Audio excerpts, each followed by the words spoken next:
રાજકોટના ઉપલેટામાં સવારથી 11 વખત ભૂકંપના આંચકા અનુભવાયા હતા। સવારે 6:19 3.8ની તીવ્રતાનો ભૂકંપ નોંધાયો। 3.8ની તીવ્રતાના આંચકા બાદ બીજા 10 આંચકા અનુભવાયા હતા। ભૂકંપનું કેન્દ્રબિંદુ ઉપલેટાથી 28 કિલોમીટર દૂર નોંધાયું છે। ગઈકાલે પણ સૌરાષ્ટ્રભરમાં આવ્યો હતો ભૂકંપનો આંચકો। છેલ્લા કેટલાક દિવસથી ભૂકંપના આંચકાઓ વધ્યા છે। ગાંધીનગરના સિસ્મોલોજી વિભાગના ડાયરેક્ટરનું ભૂકંપ પર નિવેદન પણ સામે આવ્યું। ઉપલેટામાં અત્યાર સુધીમાં ભૂકંપના 21 આંચકા અનુભવાયા છે। ભૂકંપની ઊંડાઈ ઓછી હોવાને કારણે અવાજ અને ધ્રુજારી વધુ અનુભવાઈ હતી। આવા આંચકાને જીઓલોજીકલ ટર્મિનોલોજીમાં સ્વાર્મ એક્ટિવિટી કહેવામાં આવે છે। સૌરાષ્ટ્રમાં વધુ વરસાદથી ભૂગર્ભજળ પરિવર્તનથી સ્થિતિના નિર્માણની શક્યતા થઈ છે અને આવા આંચકા હજી પણ અનુભવાઈ શકે છે, પરંતુ ચિંતાનો કોઈ વિષય નથી।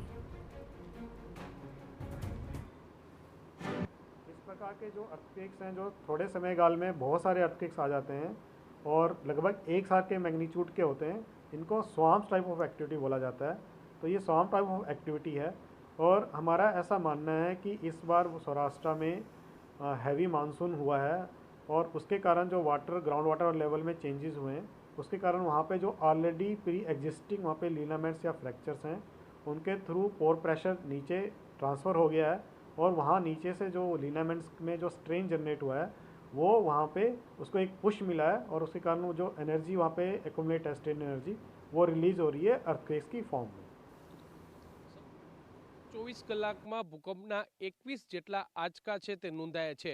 સૌથી વધારે અસરગ્રસ્ત વિસ્તાર એ રાજકોટ જિલ્લાના ગ્રામ્ય વિસ્તારો છે, જેમાં ખાસ કરીને જે જેતપુર, ઉપલેટા, ધોરાજી અને ગોંડલમાં તેની અસર છે તે વર્તાઈ છે। અત્યારે અમે જે સ્થળે ઊભા છીએ તે ભૂકંપનું કેન્દ્રબિંદુ છે, એ કેન્દ્રબિંદુ ખાતે પહોંચ્યા છીએ। આપને સૌપ્રથમ હું દ્રશ્યો બતાવવા માંગીશ કે તમે આ જે નદીના દ્રશ્યો જોઈ રહ્યા છો તે ભાદર નદીના દ્રશ્યો છે।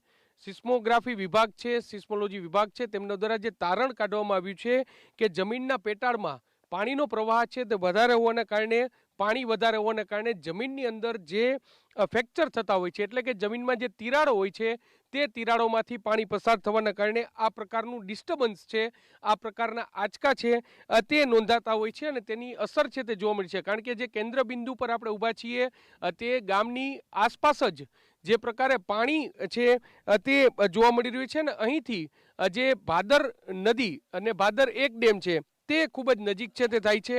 આ વિસ્તારના જે સ્થાનિક આગેવાન છે જયુભાઈ ગઢવી, આપણે તેની સાથે વાત કરીશું। જયુભાઈ, શું કહેશો, જો પાણીની સ્થિતિની વાત કરવામાં આવે તો કમોસમી વરસાદ કેટલો પડ્યો હતો અને જે ભાદર નદી અહીંથી પસાર થાય છે, શું સ્થિતિ છે? સ્થિતિ તો ભયંકર હતી।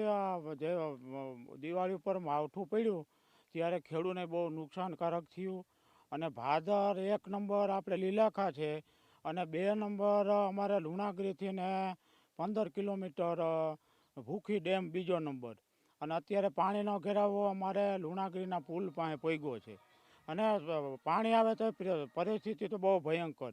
આ માતાજીનું મંદિર રહ્યું ત્યાં લગન પહોંચી જાય પણ અમુક છોકરા બોકરા બધા આડાવડા વહી જાય, અમુક મેન માણસ અહીં રોકાય। એટલે અહીંયા જે માવઠું થયું ત્યારે જે પાણી જે વધારે થયું અને સામાન્ય જ્યારે ચોમાસામાં અહીં વધારે પાણી ભરાય છે ને? હા, વધારે એટલે અમારે આ બાજુમાં આ લીમડો મંદિર છે, ત્યાં લગન ભયંકર પાણી આવે છે અને માવઠામાં તો પાણી ભર્યું જ રહે છે। માવઠામાં કોઈ જાનહાની હતી પણ ખેડૂતને વધારે નુકસાની વધારે થયેલ છે। સ્પષ્ટપણે એટલે જે સિસ્મોલોજી વિભાગ છે તેમનું જે તારણ છે તેની ક્યાંક અસર છે તે અહીં જોવા મળી રહી છે। ભૂખી ડેમ છે તે આવેલો છે, ભાદર 1 અને ભાદર 2 ડેમ છે તે પણ બંને નદીઓ છે તે પણ અહીંથી જ પસાર થાય છે ને અત્યારે પણ તમે જોઈ શકો છો કે અહીં જે પાણી છે તે ભરેલું જોવા મળી રહ્યું છે। સૌથી મહત્વની વાત છે કે પેટાળમાં જે પ્રકારે ડિસ્ટર્બન્સ છે તે ઊભું થયું છે ને તેને કારણે આ જે ભૂકંપના આંચકા છે તે નોંધાયા છે અને હજુ પણ જે રીતે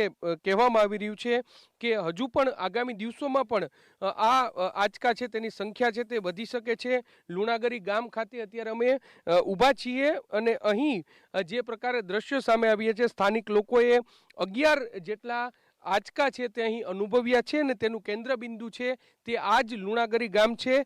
જો કે જે સરકાર છે તેના ચોપડે જે 21 જેટલા જે ભૂકંપના આંચકા છે તે નોંધાય છે. જરૂરથી ગામમાં એક ભયનો માહોલ છે, લોકોમાં ચિંતા છે તે જોવા મળી રહી છે, પરંતુ લોકોએ સાવચેત રહેવાની જરૂર છે. અત્યારે જે તીવ્રતા સામે આવી છે તે પ્રમાણે 3.8ની તીવ્રતા છે તે સામે આવી છે અને તેને કારણે કોઈ બહુ મોટું નુકસાન છે તે થયું નથી, પરંતુ દરેક વ્યક્તિ છે તેમને સાવચેત રહેવું એટલું જ જરૂરી છે.